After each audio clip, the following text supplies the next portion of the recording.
नाशिकच्या ईदगाह मैदानावर फडकला पॅलेस्टाईनचा झेंडा। नमाज झाल्यानंतर पॅलेस्टाईनचा झेंडा फडकला। पोलिसांचा बंदोबस्त असतानाही पॅलेस्टाईनचा झेंडा फडकल्यानं सवाल उपस्थित।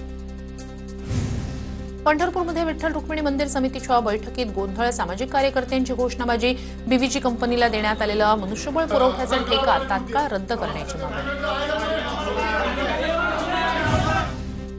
धाराशिवमध्ये शेतकरी आणि पवनचक्की कंपनीचे वाद सुरूच। इजोरा गावात पवनचक्की कंपनीचे सुरक्षा रक्षक आणि शेतकऱ्यांमध्ये वाद। महायुती सरकारच्या आश्वासनांची पूर्तता न झाल्यानं जालन्यात ठाकरेंच्या शिवसेनेचं क्या हुआ तेरा वादा आंदोलन। ठाकरेंच्या शिवसेनेच्या शिवसैनिकांकडून आमदार अर्जुन खोतकर यांना निवेदन।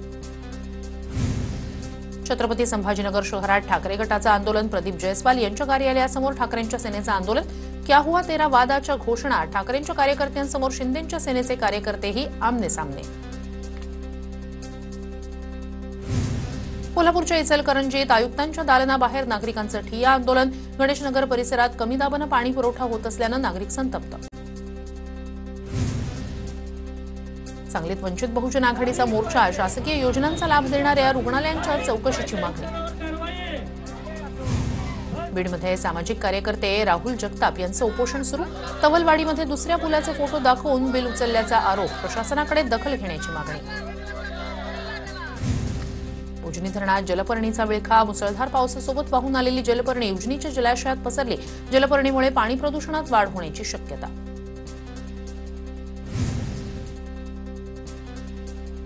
भंडाऱ्याच्या अनेक भागात वादळी वाऱ्यासह आलेल्या पावसानं धान पिकाचं नुकसान। 7 दिवस उलटूनही पंचनामे नाही। तातडीनं पंचनामे करून नुकसान भरपाई देण्याची शेतकऱ्यांची मागणी। 8 दिवसांच्या विश्रांतीनंतर इगतपुरीत पावसाचं जोरदार पुनरागमन। अचानक आलेल्या पावसानं वातावरणात गारवा। पिंपरी चिंचवडमधील आयटी पार्क परिसरात अनेक ठिकाणी पाणी साचलं। हिंजवडी परिसरातील रस्त्यांना नदीचं स्वरूप। दुचाकी आणि 4 चाकी गाड्या पाण्याखाली गेल्या। मुसळधार पावसामुळे पिंपरी चिंचवड परिसरातील शांतीनगर, इंद्राणीनगर आणि टेल्को रोडवर पाणी साचलं। रस्त्यावर पाणी साचल्यानं वाहन चालकांची कसरत। हिंजवडीत पावसामुळे अनेक भागात पाणी साचलं। या भागात पाण्याचा निचरा होण्याची व्यवस्था आहे की नाही अशी शंका एमआयडीसीनं तातडीनं लक्ष घालावं। सुप्रिया सुळेंचं ट्विट। वसईत ठेकेदाराचा अजब प्रकार समोर। भर पावसात ठेकेदाराकडून रस्त्यावर डांबरीकरणाचं काम सुरू। Video viral. रायगडच्या उरण शहरात मुसळधार पावसाची हजेरी। उरणमधील मुख्य रस्त्याला नदीचं स्वरूप। उरणमध्ये रस्त्यावर सखल भागात पाणी साचलं। कल्याण डोंबिवलीत जोरदार पावसाची हजेरी। काही काळ झालेल्या पावसानं सखल भागात पाणी साचलं। जोरदार पावसामुळे नागरिकांची तारंबळ उडाली। कल्याणनंतर डोंबिवलीतही पावसाची रिपरिप। पावसामुळे अनेक भागात पाणी साचल्याचं चित्र। कल्याण डोंबिवली महापालिकेकडून कोट्यवधी खर्च करूनही पाणी तुंबल्याचं चित्र। डोंबिवलीत जोरदार पावसामुळे रस्त्यावर सर्वत्र पाणी साचलं। तासाभराच्या पावसानं केडीएमसीच्या नालेसफाईची पोलखोल। डोंबिवली पश्चिमेकडील एचबॉट शेजारी गुडघाभर पाणी। मुंबईसह उपनगरात पावसाची हजेरी। भांडूपच्या एलबीएस रोडवरील काही भागात पाणी साचलं। सांगलीत दुपारपासून पावसाची हजेरी। अचानक आलेल्या पावसामुळे सांगलीतील जनजीवन विस्कळीत। उकाड्यानं हैराण सांगलीकरांना काहीसा दिलासा। सांगलीत संभाव्य नैसर्गिक आपत्तीच्या पार्श्वभूमीवर एनडीआरएफची तुकडी दाखल। पुढील 1.5 महिना एनडीआरएफची तुकडी सांगलीत तैनात राहणार। एनडीआरएफ नदीकाठच्या गावातील लोकांना बचावाचं प्रशिक्षण देणार। चिपळूण कराड मार्गावरील कुंभारली घाटात संरक्षक भिंत कोसळली। संरक्षक भिंत कोसळल्यानं रस्ता खचण्याचा धोका वाढला। रस्ता खचल्यानं घाटातील वाहतूक बंद होण्याची शक्यता। तात्काळ उपाययोजना करण्याची नागरिकांची मागणी। सिंधुदुर्गच्या आंबोली धबधब्यावर पर्यटकांची मोठी गर्दी। सुट्ट्यांमुळे धबधब्यावर पर्यटकांची गर्दी। संभाव्य पूरस्थितीच्या पार्श्वभूमीवर सांगलीच्या जिल्हाधिकाऱ्यांकडून आपत्ती यंत्रणेचा आढावा। जिल्हाधिकाऱ्यांकडून बोटीच्या सहाय्यानं कृष्णा नदीची पाहणी। नाशिकच्या इगतपुरीतील तातळेवाडी परिसरात एका अज्ञातानं बागायती शेतीत विषारी केमिकलचा टँकर ओतला। विषारी केमिकल ओतल्यानं शेतकऱ्याचं मोठं नुकसान। विषारी केमिकलमुळे 1 एकर शेतीमधील भेंडी पिकाचं नुकसान। नाशिकच्या लासल गावात शेती पीक बियाणांच्या दरात 200 ते 350 रुपयांची वाढ। मे महिन्यातील मान्सूनपूर्व पावसानं शेती पिकांचं नुकसान। बियाणांच्या दरवाढीचं संकट। गोंदिया जिल्ह्यात 97,000 मेट्रिक टन खताची मागणी। खरीपासाठी कृषी विभागाची तयारी। गतवर्षीचा 29,000 मेट्रिक टन खत शिल्लक। राज्यातील 5,48,000 धान उत्पादक शेतकरी बोनसच्या प्रतीक्षेत 5 महिने उलटूनही धान पिकाला बोनस न मिळाल्यानं शेतकरी हवालदिल. परभणीत सेवानिवृत्त महसूल अधिकाऱ्याकडून शिव रस्त्यावर अतिक्रमण, शिव रस्त्यावर चक्क विहीर खोदत रस्ता अडवल्याचा प्रकार समोर, नागरिकांची तहसीलदारांकडे तक्रार. पुण्याच्या भोरमधील बनेश्वर मंदिराकडे जाणाऱ्या रस्त्याच्या कामाला अखेर मुहूर्त, रस्त्याच्या कामासाठी 2,41,00,000 निधी मंजूर. रत्नागिरीत पावसामुळे चिरेखाण व्यवसायाचं मोठं नुकसान, चिरेखाण व्यावसायिकांचं 50 कोटींचं नुकसान झाल्याची माहिती. सध्या जिल्ह्यातील 1,000 चिरेखाणी व्यवसाय बंद. बीडच्या परळी शहरातील सरस्वती नदी पात्रातील मान्सूनपूर्व कामं कागदावरच, सरस्वती नदीच्या पात्रात अनेक भूमाफियांची अतिक्रमणं, पंकजा मुंडेंनी आदेश देऊनही प्रशासनाचं दुर्लक्ष. वाशिम शहरातून अमरावती आणि पुसदकडे जाणाऱ्या मुख्य मार्गावरील उड्डाण पूल 2 वर्षांनंतरही अंधारात, सुरक्षिततेच्या दृष्टीने आजही पथदिव्यांची व्यवस्थाच नाही. कोल्हापुरात माजी सैनिकाकडून पत्नीचा खून, चारित्र्याच्या संशयावरून ज्योतिबा घाटात पत्नीची गळा चिरून हत्या, हत्येनंतर पती चावडी पोलीस ठाण्यात हजर, अधिक तपास सुरू. मुलगी झाली म्हणून उपाशी ठेवत विवाहितेचा मानसिक आणि शारीरिक छळ, पुण्याच्या पिंपळे गुरवमधील धक्कादायक प्रकार. घरी कुणीही नसताना विवाहितेनं पुण्यातून पळ काढला, सासरच्या 4 जणांविरोधात बीडच्या शिवाजीनगर पोलिसात गुन्हा दाखल. कोल्हापूरच्या इचलकरंजीत गावठी पिस्तूल घेऊन फिरणाऱ्याला अटक, गावठी कट्टा, 2 जिवंत काडतुसं हस्तगत, गावभाग पोलिसांची कारवाई. एसटीच्या चालक वाहकाला 4 तरुणांकडून मारहाण, मारहाणीचा व्हिडिओ व्हायरल. यवतमाळवरून एसटी बस अमरावतीकडे जातानाची घटना. बस चालकानं हॉर्न वाजवून साईड मागितल्याचा राग धरत मारहाण केली.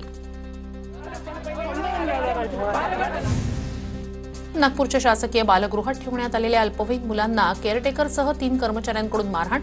3 पैकी 2 आरोपी कर्मचारी हे आउटसोर्सिंग करण्यात आलेल्या एजन्सीचे कर्मचारी. कपिलनगर पोलीस ठाण्यात गुन्हा दाखल.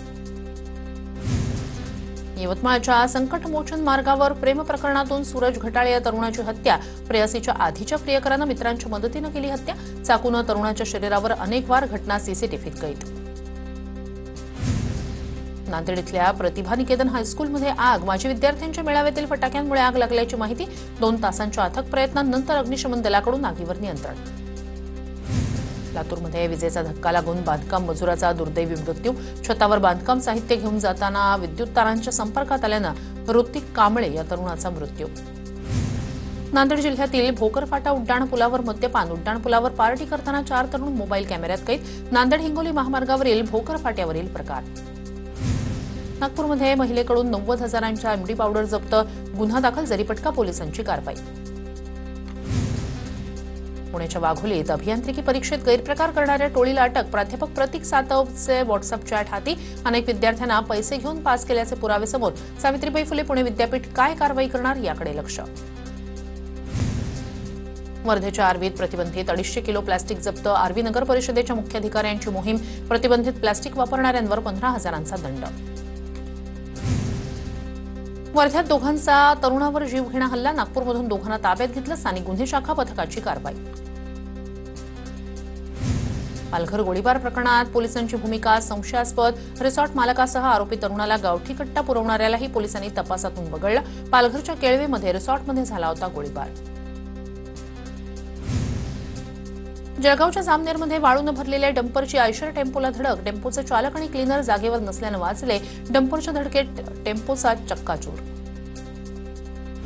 पुण्याच्या मनसरमध्ये भरधाव बसची दुचाकीला जोरदार धडक. धडकेत महिलेचा जागीच मृत्यू, तर 1 जण गंभीर जखमी. रुपाली पडवळ असं मृत महिलेचं नाव.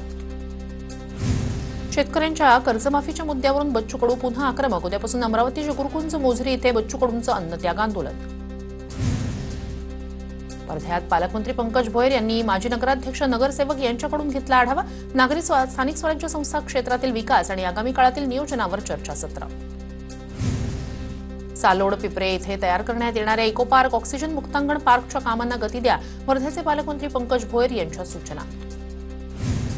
शहादा शहरात बेकायदेशीरपणे वीज मीटर बदलण्यात येत असल्याचा ठाकरेंच्या शिवसेनेचा आरोप. मीटर बदलणं न थांबवल्यास शिवसेना स्टाईलनं आंदोलन करण्याचा इशारा. 300 महिलांच्या हस्ते पुण्याच्या जेजुरी गडावर मल्हार यागचं आयोजन. यावेळी अनेक धार्मिक विधी संपन्न, मोठ्या संख्येनं भाविकांची हजेरी. आदिशक्ती मुक्ताईची पालखी विदर्भाकडे मार्गस्थ. आज मुक्ताईची पालखी बुलढाणा जिल्ह्यातील मलकापूरला मुक्कामी असणार. 2 दिवसांच्या मुक्कामानंतर गजानन महाराजांची पालखी अकोल्यातून वाशिम जिल्ह्याकडे रवाना.